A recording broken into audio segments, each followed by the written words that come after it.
Something moves in the mists. Something sinister. Hello everyone, my name is Zo and I am here to tell you that the Righteous Fire Jugg is dead. Or is it? Of course it's not, and I will be starting this league as Righteous Fire Jugg, and in this video I will try to convince you that it is still worth considering it as your league starter. In the end of the video, I will also show a quick sneak peek of my work in progress Magic Find Righteous Fire Jugg PoB, because yes, I will be eventually magic finding with the Righteous Fire Jugg in the Affliction League. In the patch 3.23, GGG will be changing the text of the Righteous Fire gem by removing the flat damage per second line, but increasing the percent in the deal 35% of your maximum life as base fire damage per second to 70%. This means that the base damage of Righteous Fire will not be scaling with gem levels anymore, but instead it will be scaling with the maximum life of your character. This change is, for sure, a damage nerf to the old Righteous Fire Jugg builds, but with some changes, I believe that the Righteous Fire Jugg build is not dead and is still a viable league starter. Now I want to ask you a question. Were you playing Righteous Fire Jugg only for its incredible damage? For me, the answer is clearly no. While I will tell you my pros and cons and why I play this build, in the background I will be running a tier 16 map. We will be talking about the POV of the character after the showcase, but I can tell you that the RF gem I am using is only a level 16 one. So the base damage on it is way less than it will be after the patch. So, let's talk about the pros. A great leveling experience. Well, after Act 2. After you manage to get some support gems from the library in Act 3 and get your firetrap going and get the shield charge and frostblink combo online, you will fly through the acts. This brings up the second pro. The RF Jugg has a very good mobility. The shield charge and frostblink combo, together with around 100% movement speed when flasks are up, make it that you will blitz through the maps. After playing a bowcaster in the last 2 leagues, I can tell you that this mobility is a big change in pace, and I love it. The RF Jugg is a very tanky character. I have completed the campaign many times without any deaths. My first deaths usually occur only in red maps, and if I don't invest into upgrades in time. The 2 reasons above make the Righteous Fire Jugg have a very comfortable playstyle. Perfect if you want to watch some Twitch or Netflix on the side, or even play while working. And speaking about Twitch, you can find me streaming there, especially at league starts, at twitch.tv/zzgames, so feel free to jump over and say hello. And now, let's talk about the cons. A slow Act 1 and 2 leveling, and the fact that you have to mule your starting gems over from a witch, make it that your league start will be a bit slower than others. But don't worry, after you set up your gems, you will fly through the rest of the campaign. Boss damage is also low. You will notice this especially in the red maps. You will be able to solo Ether and Exile. It will take a bit of time, but you are very tanky, so you will have no issues with it. And at league start, this is not a one divine build. While not the cheapest of the builds, it is also not an expensive one, so don't worry. You might need like 5-10 divine budget to have a comfortable tier 16 farming experience, but that at league start is very doable in a couple of days.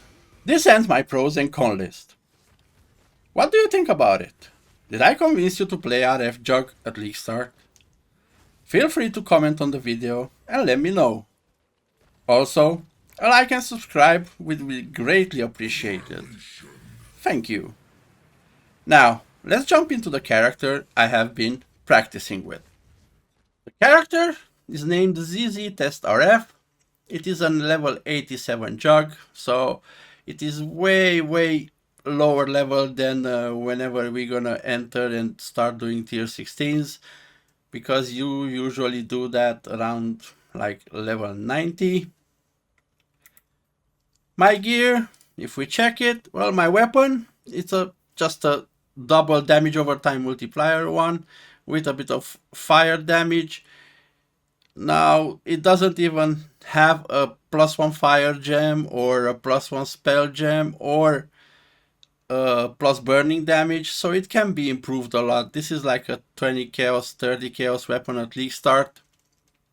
My helmet is pretty good, but it's not this elder helmet that we will want to go for. It has high life and high life regen and rarity and a bit of resistances. My chest piece, this will get you back, like, I don't know, the helmet, let's say 50 to 100 chaos maybe. The chest piece, the same, kind of 50 to 100 chaos. This I bought, it just has chaos, res, rarity and AoE and crafted life, so this is not that big of a deal. Maybe 10, 20, 30 C at least start. The shield is a pretty good one. It has 2 high resistances and a high chaos res together with some life and armor, so this put me back like 1 or 2 divines, I think. Boots, this is just a basic increased movement speed one with rarity and life and a bit of resistance on it, so this is like a 10C pair of boots. Immortal Flesh, now I did look at a bit at the rolls when I bought it, so this was like 20-30 chaos, I think. Not much, but it helps you a lot with regen. The pair of gloves, this was around 1 divine again. I bought the base and then started throwing chaos resistant essences on until it landed me something like this and I crafted life. It's not the best, but it is a pretty good one.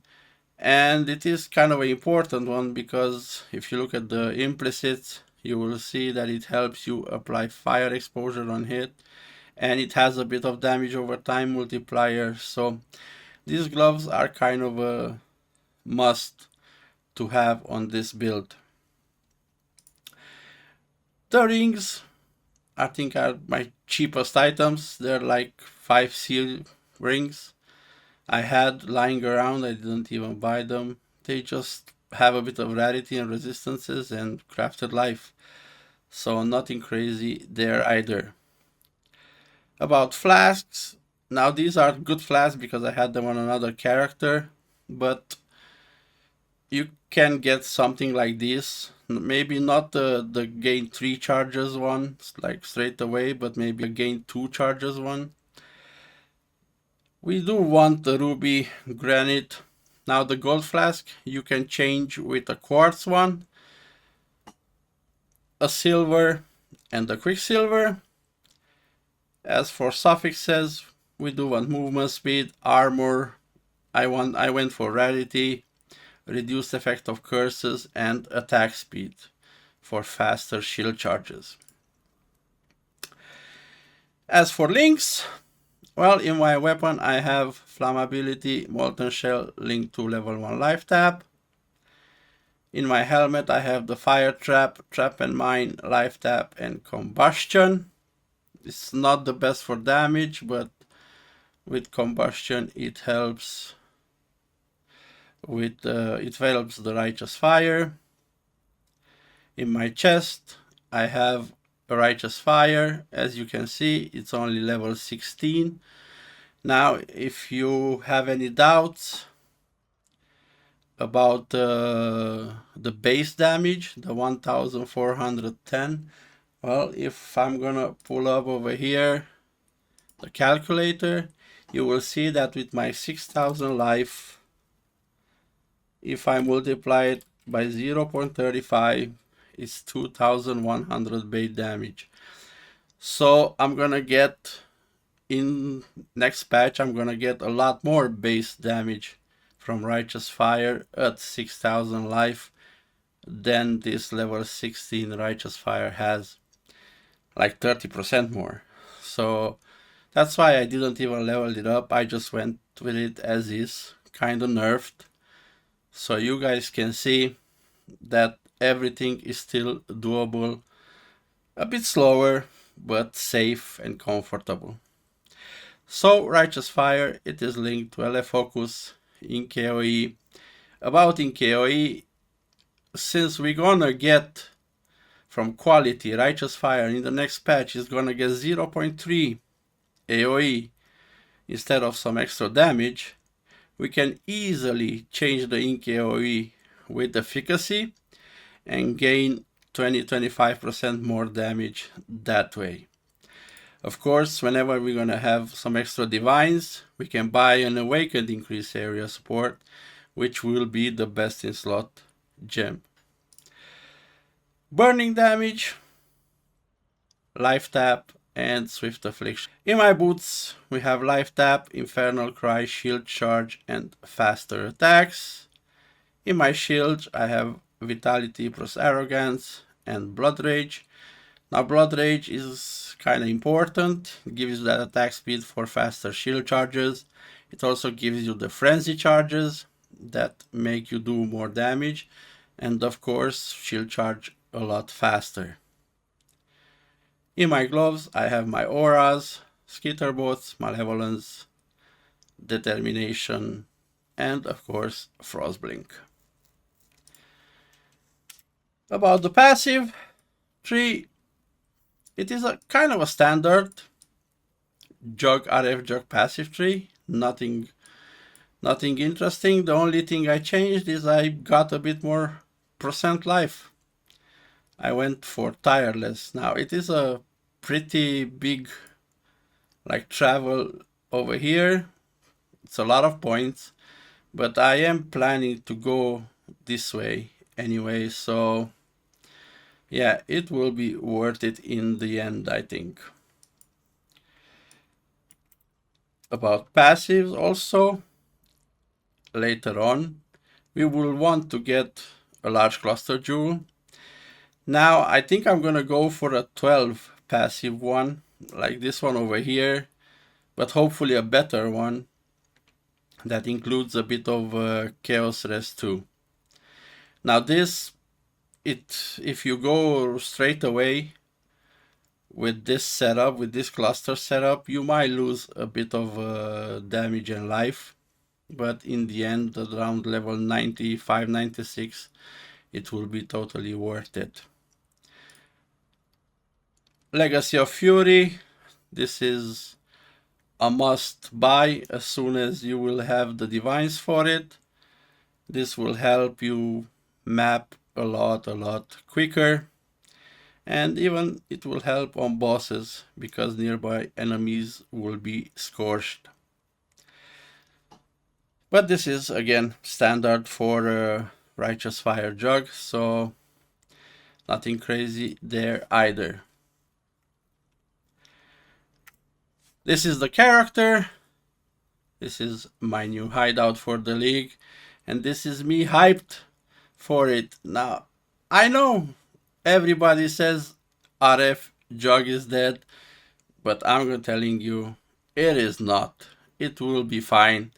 And I can't wait for the new ascendancies and for me to find some insane ways of getting damage and, you know, proving everybody that RF is not dead.